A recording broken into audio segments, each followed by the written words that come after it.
Hello guys, in today's video, I'll show you how to sign a PDF in Google Chrome.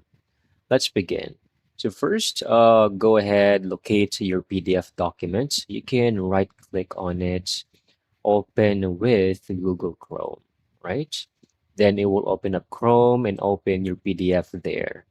Click on this icon over here on the top panel, draw, and then select the size and how thick you would like your lines be. Okay, so this would be appropriate or preferred. Click on the color, it would be just black. And I would like to put my signature at the end of this PDF document.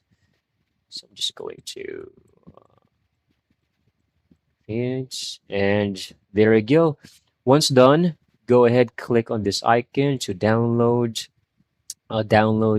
with changes, of course. I'm going to put this signed, click on save. I'm going to open this right now. All right, let me scroll all the way down, and there we go.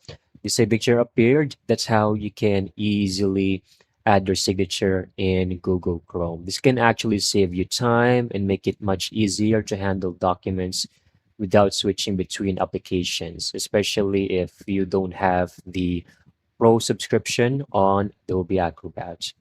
Thank you so much for watching. I hope you found this video very helpful.